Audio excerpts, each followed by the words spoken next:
જેમ માતાઓને 15 અંજવાળા 15 અંધારા પછી માતાને ધર્મ પ્રગટ થાય છે, જેને ઋતુ રજસ્વાલા કહે છે, એવો જ ધર્મ પુરુષને પ્રગટ થાય છે. યુવા પુરુષ યુવા અવસ્થામાં એને એ જ ધર્મ પ્રગટ થાય. જે ધર્મ માતાને રજસ્વાલા એવો જ ધર્મ પુરુષને આંતરસ્ત્રાવ એના અંતરમાં એવો સ્ત્રાવ, આંતરડામાંથી એવો એક સ્ત્રાવ થાય. સ્ત્રાવ એટલે જેમ ઝરણા હોય ને જમીનની અંદર કશ બદલે એવી રીતે આંતરસ્ત્રાવ થાય. અને એ ગાળા દરમિયાન પુરુષને ક્યાંય ગમે નહીં, આ ખોટું મનમાં અંદરથી ઉકેરા નીકળે રાખે, એ આંતરસ્ત્રાવ થાય. પણ પુરુષ છે ને બહાર નીકળવાની છૂટ છે, ગમે ત્યાં જવાની છૂટ છે, ગમે ખાવા પીવાની છૂટ છે, ગમે ખેલ કરવાની પુરુષને છૂટ છે. બાઈઓને વેલા મોડા આવે તો એ બિચારી પૂછી ન કે અટાણે તમારા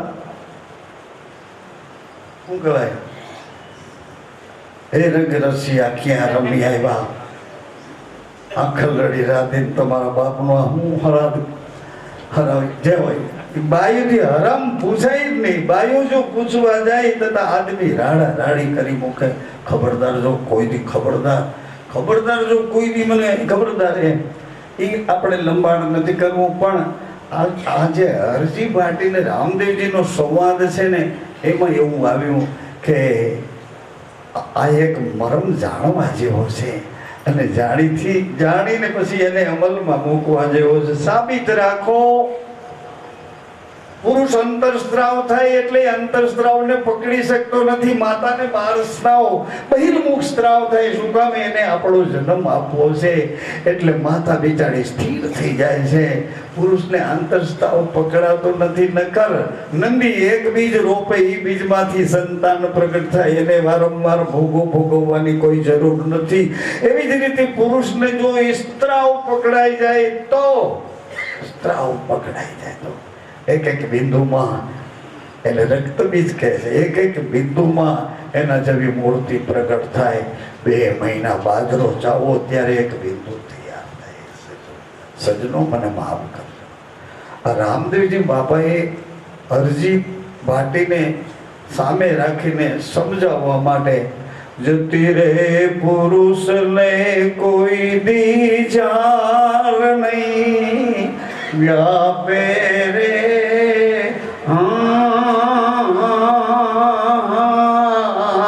જતી રે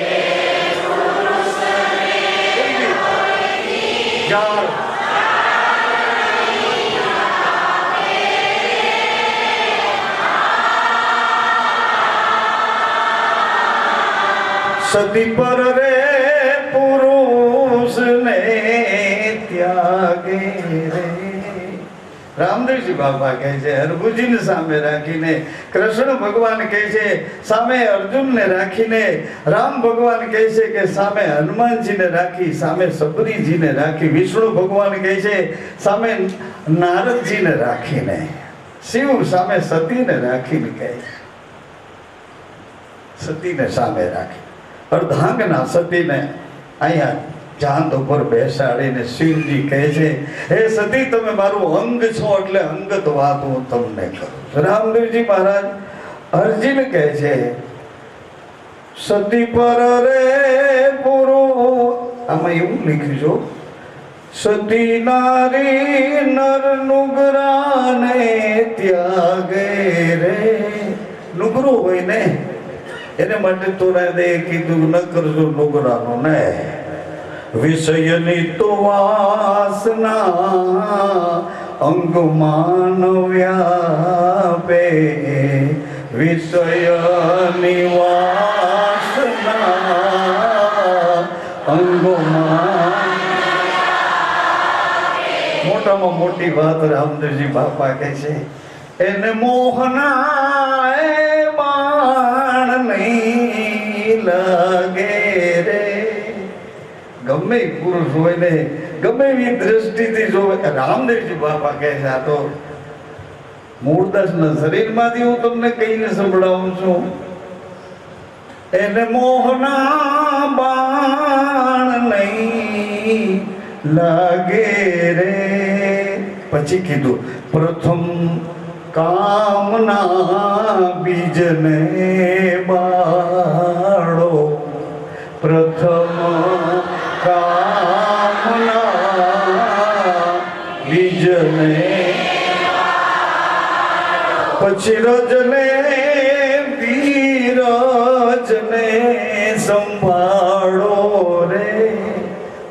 ક્યાં રામદેવજી મહારાજ દ્વારિકાનું નાથ જુઓ તો કદાચ ઝીણી ઝીણી કેવી આપણી લાયકાતની વાતો કરે છે. રજ ને વિરજ ને સંભાળો, કર્મ રહિત હરજી ક્રિયાએ કમાવો, કર્મ રહિત હરજી ક્રિયા, એવા ગુરુના વચને મનને વાળો રે.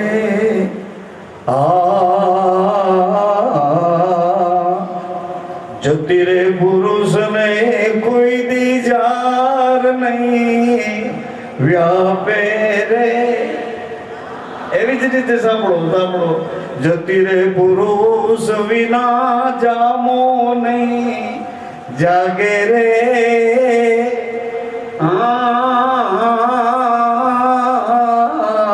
જતી રે વિના એ જામો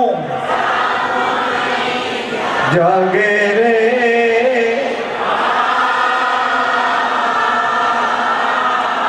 આને ગામડામાં આરાથી જાગરણ કહે છે. સતી વિનાનો ધર્મ નહીં ચાલે રે.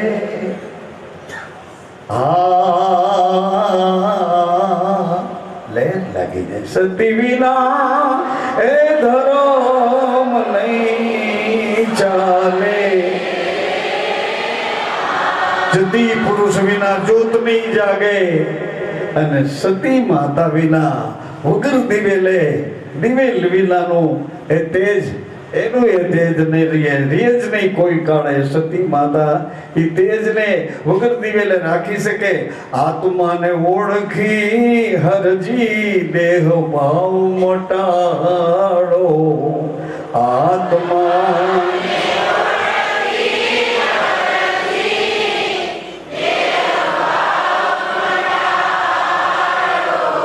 એવા મનને બાંધો ને વૈરાગે. આટલા બધા સુરતમાંથી તમે આટલામાં તમને ભજનનો પ્રેમ, ભજનમાં તમને ભજનની ભીતરમાં જે રશ્મિતા, જે એક એક મરમ છે એના ઉપર તમને લગાવ થાય.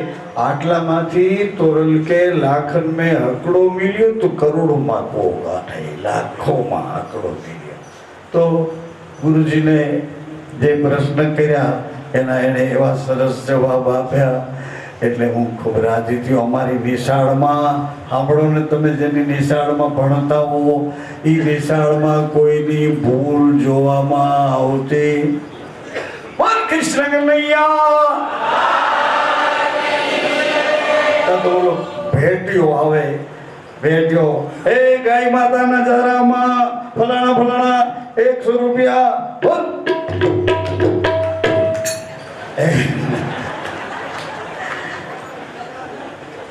આવે ને.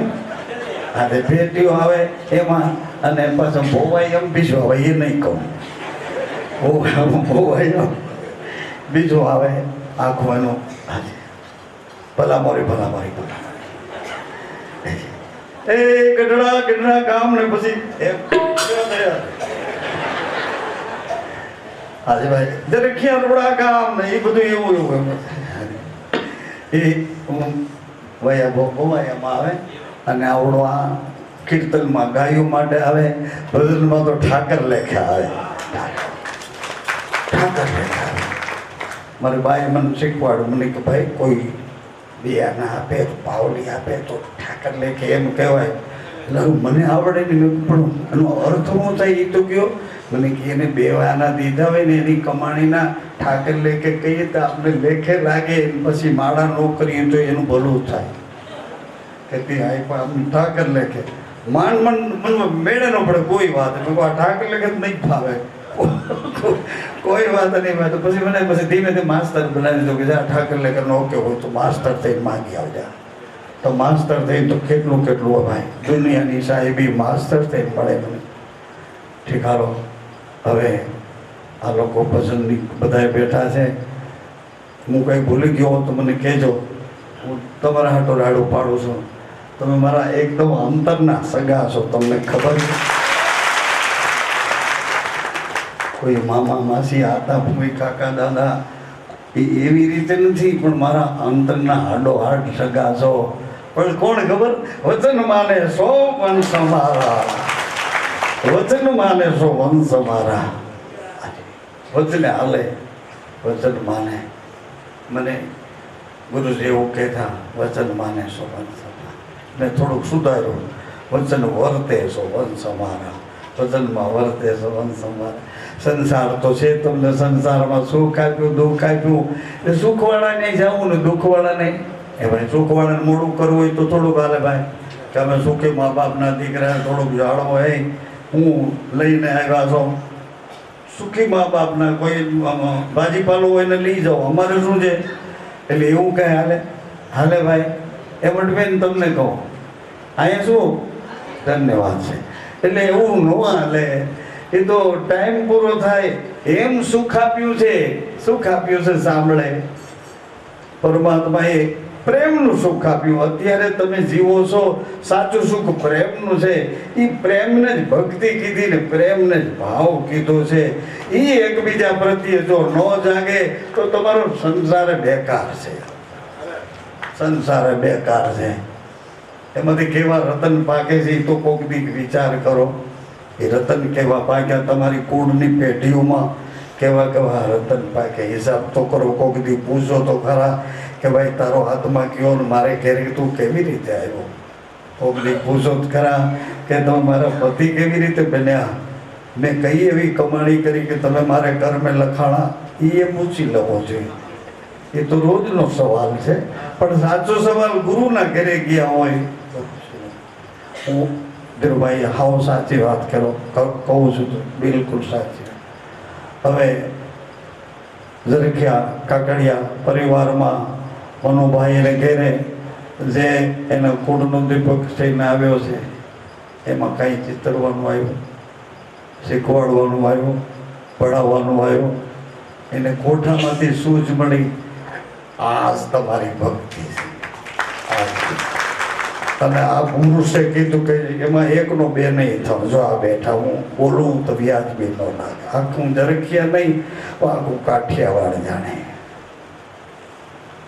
હું એકનો બે નહીં થાવ. ભલે તમે ગમે હો ગમે એવા હો. કોણ કહી શકે? આ હું તમને રોકડી લેતી હતી તે હાજર વરલી કહું. અગાઉ એવું રમતા ગામડામાં, ભગવાન જાણે એમાં હું હોય હાજર વરલી. આમ સવાલ આમ જવાબ તમને. અને તમને જો દુઃખ લાગે તો એટલું કામ તો કરજો. તમારે ઘરે દીકરા દીકરીઓ છે, તમને સંતોષ છે, પછીની જિંદગી છે, એમાં જતી પુરુષનો દાવ આ બધાય ખેલ્યો છે. એ દાવ તો જુઓ. જેસલ જતી પુરુષ ક્યાંથી છે આ નગરે? એક ધારા એનું વર્ણન ન કરી શકાય એવા હતા. પણ તુરંત એના કરંટમાં, એના જે સત્સંગમાં, એના વચનનો દોર એમાં લગાડ્યો. આજે હાજર પ્રગટ. જેસલી કે ગાયું પાછી વારી લેવાનો છું. તોરલ કે પણ શું કામે? આવડે નહીં જરૂર ગાયું પાણી પાવા દો. તમારે ત્રેવડ હોય તો પાણી ગમે ને લેવો. એટલે તોરલે કીધું અહીંયા ઉતાર્યો. બોલો પાણો છે ને, એ ભાઈ બોલો પાણો છે ને એક આગો કર. તોરલ કે હવે ગાયું ન જવા દીધી જેસલે કે પાણો આગો કરો. એટલે જેસલે જઈ પાણાને પાટું માર્યો. પાણો આગો થઈ ગયો. પાણો તો આગો થઈ ગયો પાતળથી ગંગાજીની ધારા. તઈ જેસલ એટલે મારે હું કેવું એ તઈ પગમાં પડી ગયો પુરુષ કે મને આવી ખબર નથી. મને આવી ખબર નહોતી કે તમે આ છો. હું તો એમ સમજતો તો મારા જેવું જ આ બધું ચારે બાજુનું ભૂમંડળ ઉપર વર્તન છે. પણ આજ મને ખબર પડી કાઠિયાણી. હવે તો તમે તર્યા ને મને, તમે તર્યા ને મને. એવા તો એકો એક પુરુષ તમે જેની વાત કરો એને પ્રગટ પરચો મળ્યો. એ હાલતા એ તમે પરચા દીધા છે. પહેલો પરચો તમારો જુઓ તો કરે છાતીમાંથી લોહીનું દૂધ કરીને અમને મોટા કર્યા, આનાથી બીજો પરચો કહી તો એ અમે કોઈને કેવા અમને કેવા અમારે કેવા એ કઈ ખબર નથી, નકર માને ભૂલીને હાલે એને તો કઠોર કઠોર વાત છે. ટ્રાય તો કરો તમે. હું પાછો ભેગો થાવ ન થાવ એ વાત નથી, પણ હું આ મોરદાસના શરીરમાંથી તમને યાદી કરું. તમને જરૂર નથી દીકરા દીકરીઓની પછીના સંસારમાં વિષય વાસનાને જરાક જુઓ તો ખરા, એ ક્યાં છે? જરૂર નથી. એટલે ગુરુના વચને એક રેણી પાડો, એક રેણી પાડો, અને એ રેણી પાડજો એટલે તમારા અંદરથી ઉગાવો થાય છે. તમે તમારી પત્નીને કોઈ દી એને કઠોર નહીં બનો એના પ્રત્યે તમારા હૃદયમાં, અને એને તમારા પ્રત્યે એના હૃદયનો પણ. આ એક સનાતન મહામાર્ગની વાત શિવજીએ સતી માને શીખવાડી કે સતી તમારું શરીર મૃતલોકનું છે એટલે તમે મને નહીં ઓળખી શકો, ગુરુના ઘરને નહીં પાવી શકો. તમે માણસનું મૃત્યુલોકનું શરીર લઈને આવ્યા છો એટલે મૃત્યુલોકની દલીલ કરે રાખશો. આમ કેમ? હું તમે મારા પતિ છો. ભક્તો દુનિયામાં તો કેટલાય એવા દુખિયા હોય, ભક્તો હોય, એવા તપવાળા હોય, એની વાહે દોડે દોડે કરો, તો મારી પાસે કેમ ન રહ્યો? મારા પતિ છો. આ દાવો સતીનો હતો અને ઓલો દાવો હતો ભગવાનનો કે મારો ભક્ત જ્યાં હોય, જ્યાં મને પોકાર કરે ત્યાં હું પહેલા જઈશ. આ સંસારનું સુખ મારું સુખ નથી, એ તમારું સુખ. આ સનાતન ધર્મની અહીંયા એક નાનકડા આપણા ઘરમાં આટલા બધા ન સમાઈ શકીએ, અને અમે ક્યાંય કોઈ પણ પ્રકારની હમણાં જાહેરાત કરવાનું આવ્યું હતું. મનુભાઈને પૂછી લીધું, ભાઈ શ્રી મનુભાઈ કાકડિયા, એમને પૂછ્યું કે નવરાત્રિ આવે છે રામદેવજી બાપાની, એટલે એવું એક મોટું મેદાન, અને એ મેદાનમાં રામદેવજી મહારાજના ગરબા, રાસ અને સત્સંગ, નવો યુગ આવે છે ને, એ યુગમાં રામદેવજી મહારાજના જ બધા વિચારો આ બધા એની માથામાં અસર કરી ગયા છે. આ દીકરીઓ છે ને એ દોડતી થઈ ગયું, એ વિચાર રામદેવજી મહારાજના છે કે તમે પાછા ન પડો, તમે તમારી અંદર જે આત્મબળ છે. એક વિસ્તાર એવો છે ત્યાં બાયુનું કેવું છે, આદમી કરે બનવાય. આસામમાં કામરૂ દેશમાં બાયુનું કેવું આદમીને કરવું પડે. બાયુ વરરાજા અને આ આદમી વવારો. હું સત્ય કહું છું. તો મને કહો કે તમે જોઈને આવ્યા છો તો પૂછો, મોબાઈલ કરો મેઘરાજ દાદા. બાયુ કેમ આદમીને કરવાનું? એ આખે આખું કામરૂ દેશ એનું વર્ણન એમાં આવ્યું. બોલો.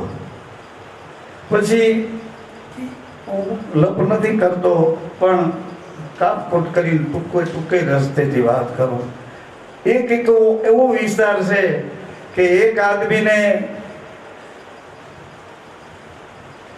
એ બધી 3-3, 5-5 રાણીઓ, એવી રીતની એની વ્યવસ્થા. એક વિસ્તાર એવો છે કે એક સ્ત્રી છે અને 3-3, 5-5 પતિઓ છે.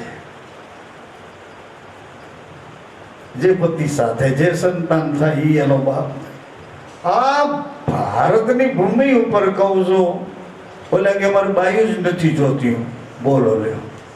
ઓલા કે અમારે 3-3, 5-5, અમારા પીપાજી મહારાજને 20 રાણીઓ હતી અને માતાજીના ઉપાસક હતા. એમાં એને કુદરતી સપનું આવ્યું અને સપનામાં ભગવાન એવું ચતુર્ભુજ નારાયણનું દર્શન થયું. એટલે એણે કીધું મારે આ સ્વરૂપને જોવું છે, તો કે ગુરુ વિના ન મળે. તો રામાનંદ બાપા પાસે ગયા કાશીમાં કે મારે આ મને દેખાડું સપનામાં, એ મારે સાચું જોવું. એટલે રામાનંદ બાપા કે વાત સાચી છે, પણ હું તને મારો સ્ટેલો નહીં બનાવું. પણ મારી ભૂલ તો કે તારે 20 રાણીઓ છે. એ 20 રાણીઓને કે તારી બેરીઓ આવવાની છે કોઈ, એ પેલા પૂછી આવે. એટલે એણે પૂછ્યું કે તમે 20 રાણીઓ છો, મારે મારા ગુરુની સેવા અર્થે મારા ગુરુના શરણમાં જવું, કોઈ આવશો? એટલે બાયું ના પડી કે અમે તો અહીંયા રાજના સુખ જોવા આવ્યા છે, તમારા ગુરુની ભક્તિ તો પહેલા વિચાર કરવો હતો ને. અમને બધાને 4 ફેરા વાઢ્યા ને હવે કયો કે ગુરુની ભક્તિ કરો.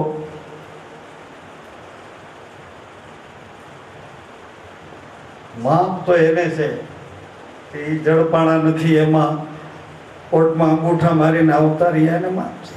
બાકી આ લોકોને તો 4 ફેરાની જવાબદારી છે કે તારા સુખે સુખી તારા દુઃખે દુઃખી. એટલે બાયુ બધી ના પાડી. એક છેલ્લા રાણી હતા સીતા દેવી, એને કીધું પતિદેવ મહારાજા મને આટલી સેવાનો લાભ આપો. એટલે વાંચીને કીધું ગુરુજીને કે 19 રાણીઓ ના પાડે છે, એક મહારાણી હા પાડે. એટલે ગુરુજીએ કીધું કે એને કયો કે તમે એક આવવાની હા પાડો છો, બેગ બિસ્તરા લાગતું વળગતું બધું સાધન સુખ ભેડું લઈને આવશો કે એક કપડામાં વીંટાઈને આવશો? ગુરુ તો જુઓ. રાજાએ કીધું કે સાધન સામગ્રી બધી ભેગી લઈને આવવાના છો, બેગ બિસ્તરા એટેચી સુટકેસ અહીં રાખવાનું બધું ભેરું લઈ આવશો કે એક લુગડામાં વીંટાઈને આવજો? એટલે સીતા દેવીએ કીધું કે ગુરુજી જેમ કહે છે ને, એક કપડામાં કહે તો એક કપડામાં વીંટાઈને આવે છે. જો તો ખરા જગમાં અમર કરી દીધા. પીપા ભગતને મહારાણી સીતા દેવી અજમલજી જ્યાંથી પડ્યા ને દરિયામાં, પેલા આ લોકો પડ્યા હતા ત્યાંથી. પીપાજી મહારાજ ગાંગરોટગઢના રાજા અને મહારાણી સીતા દેવી બે એકબીજાના હાથમાં હાથ રાખી જય દ્વારકાધીશ કરીને પડ્યા. અને દ્વારકામાં, સોનાની દ્વારકામાં 1 મહિનો ભગવાને એને રોક્યા. પછી ભગવાને ખુલાસો કર્યો કે તમે એક વખત બહાર જાઓ ને મોઢું દેખાડો, નકર આ દુનિયા કહે છે કે આપઘાત કરીને મરી ગયા, દરિયામાં પડીને મરી ગયા, સુસાઇડ કરીને મરી ગયા, એટલે બહાર નીકળો. પણ પીપાજી મહારાજે કીધું કે બહાર નીકળી અને હું કેનો આધાર લઉં? આ આધાર મૂકીને બહાર નીકળી કેનો આધાર લઉં? એટલે ભગવાને કીધું કે આ જગ્યાએ તમે જાશો, એ જગ્યાએ ઠાકોરજીનું એક સ્વરૂપ, એ ભૂમિમાં જ્યાં તમે વીરડો બનાવશો એ જ ભૂમિમાં ઠાકોરજીનું સ્વરૂપ. અને હકીકતમાં એવું જ બન્યું. ઠાકોરજીનું સ્વરૂપ એ ભૂમિમાંથી નીકળ્યું અને એ જે વીરડો બનાવ્યો તો એનું નામ જ પીપા વાવ. એ ગામનું નામ એ પીપા વાવ. ટૂંકમાં મારો કહેવાનો આશય એવો હતો કે આ બધું બન્યું છે. જલારામ બાપાની જેમ તેમ ઠેકડી કરે આ લોકો, વાતો કરે, એને ખબર નથી જલારામ બાપાના ગુરુ ભોજા બાપા હતા. અને ભોજલ સ્વરૂપ સદગુરુએ ભેદ બતાવ્યો હતો. શું ભેદ બતાવ્યો કે જલા હું તને એટલું કહું છું, કેમ તું ભૂલી જાશે? ભગવાન તારે ઘેર મહેમાન બનીને આવશે, હવે તારે ક્યાંય રખડવા ભટકવાની જરૂર નથી. તો જલારામ બાપાને એમ થયું કે ઘરેથી નીકળો છું, વળી પાછો ઘરે જાઉં ને વળી પાછો, એના કરતાં હાલને બેગ તીરથ કરતો રામ. ભોજા બાપા કે તારા આવા વ્યવહાર મને ગમતા નથી. જલારામ બાપા આખી રાત રોયા. સવારે પગ પકડીને પૂછ્યું કે બાપા મારી શું ભૂલ થઈ કે આવા વ્યવહાર મારા તમને ગમતા નથી? એણે કીધું કે જલા મેં તને કીધું તારે ઘેર ભગવાન મહેમાન બનીને આવશે, પછી આ તીરથને ગાંઠ વાળી લીધી. અને જેથી ભગવાન આવ્યા એની પહેલા ભોજા બાપા આવ્યા કે જલા તો કે હા બાપા, એ કે કોઈ સાધુ સંત? કે બાપા કોઈ આવ્યું નથી, કોઈએ કઈ માગ્યું નથી. અરે ભલા તન 6 મહિના થઈ ગયા, આવ્યું જ હોય પણ કે બાપા, પણ કે તારું ધ્યાન નહીં હોય. વીરબાઈને કીધું દીકરી ઓલા સાધુ સંતોને લંગોટનું કાપડ દેવાનું, જૂનું નાખી દે, કાપડ હાચવવાનું છે. તો કે આ કોઠલામાં ભર્યા જૂના કપડા બધા. એટલે લઈને બહાર કાઢ્યા. બહાર કાઢીને મૂક્યા ને ભોજા બાપા એમાં દીવાસળી મૂકી હતી. આગ લાગી જૂના કપડાની, લંગોટી, સાધુના ધોતિયા પોતિયા બધા જૂના સડેલા. આગ લાગી 2 લંગોટી એવી નીકળી ગઈ છે ને આગ લાગે નહીં કોઈ વાતે, આગ નો લાગે. એટલે ભોજા બાપાએ 2 લંગોટી ઉપાડીને કીધું કે જલા તારે ત્યાં જો આ 2 સાચા પુરુષો આવી ગયા છે જેની લંગોટને આગ નથી લાગી. અને એ 2 સાચા પુરુષે ગોપીચંદ ને એક ભરતરી ગિરનારમાં જાતા જાતા તારો ટુકડો ખારો બધા ગયા છે. તઈ જલારામ બાપાને સત ચડી કહો હાથમાં વસ્તુ આવી અને ઓળખી ન શક્યો. ભોજા બાબાએ કીધું કે જરા યાદ રાખજે, હવે ત્રીજો આવશે નહીં, ભગવાન જ આવશે અને જે માગે એ આપી દેજે. પાછું વાળી જોતું નહીં, હું તને એના કરતા સવાયું આપી. સવાયું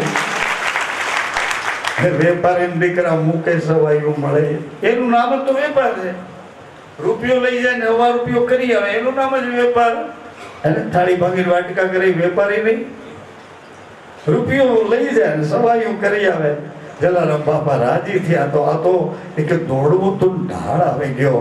એમાં મારે વાત તો એટલી કહેવાની હતી બહેનો, ભગવાન પોતે આવ્યા, બહાર બેસી ગયા ઢાળિયામાં જમવો. ઢાળિયામાં ભોજા બાપાની એક બળદના ઢાળિયામાં એક ઓયડીમાં જલારામ બાપાને ઉતારો દીધો. પાણી વારતા ભોજા બાપા કોસા કઈ જલારામ બાપા પાણી વારે અને બે જણા વાતું કરે. સત્સંગ એને એમ કર્યું, આપણી જેમ સત્સંગ ફેસિલિટીમાં ન હોય. સત્સંગ કરે અમારા દાન મંડળના દીકરા દીકરીઓ તમે જોવો તો ખબર પડે. એ સત્સંગ કરે અટણિયામાં વાહન તમારા ન્યાય છે, ન્યાય એ સમી બેઠા છે વાહન પાસે. એને અમારી કોઈ વાતમાં રસ નથી એમ નથી, પણ એને સત્સંગ કર્મ સાથે. આ સામે આ કીચડ પડ્યું તો એ લોકોએ ઉઠાવ્યું. વર્ક કામ સાથે સત્સંગ. ભોજા બાપા કે ભાઈ મને નવરાઈ નથી, નવરાઈ રાખો તો મારું આ બધું વિખાઈ જાય. આ પાણી ટાઈમ ટાઈમ દેવું, ખાતર ટાઈમ ટાઈમ દેવું, ખેતીવાડીનું કામ. એટલે જલારામ બાપા કે તો એમ કરો બાપા તમે પોશાકોનું હું પાણી વાળું. સરસ મજાનું છે.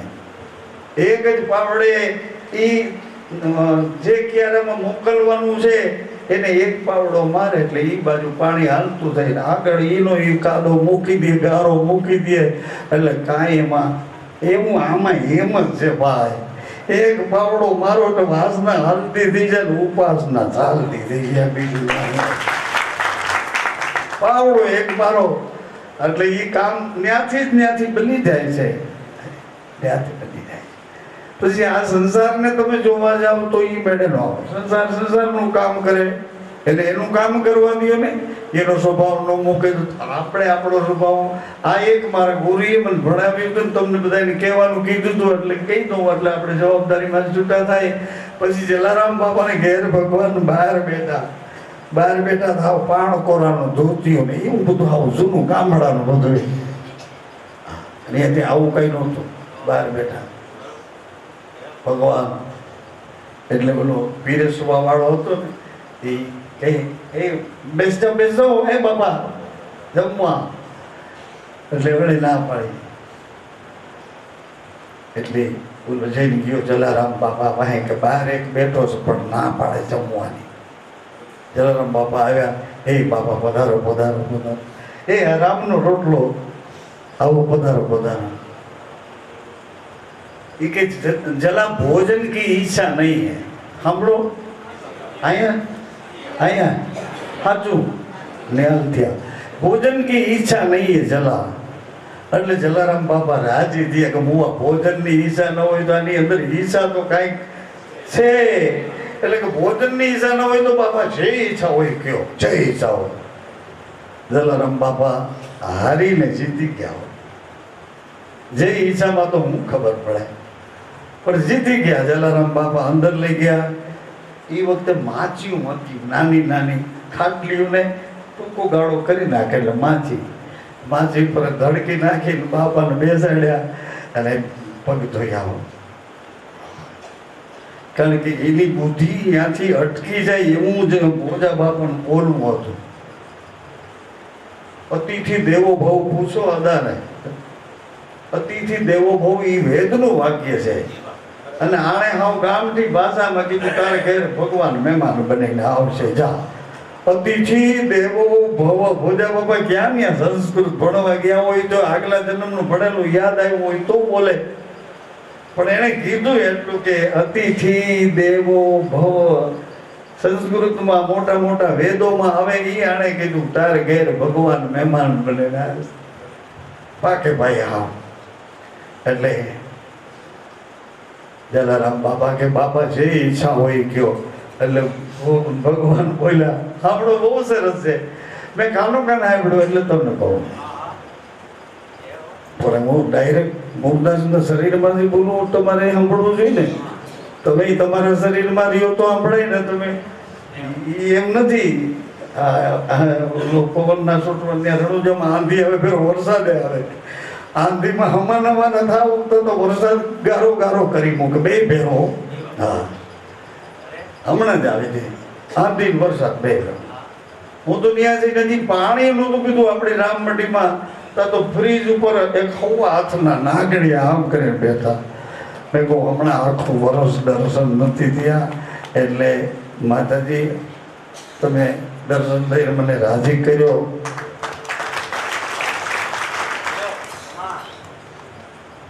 આમ પણ કહી દઉં,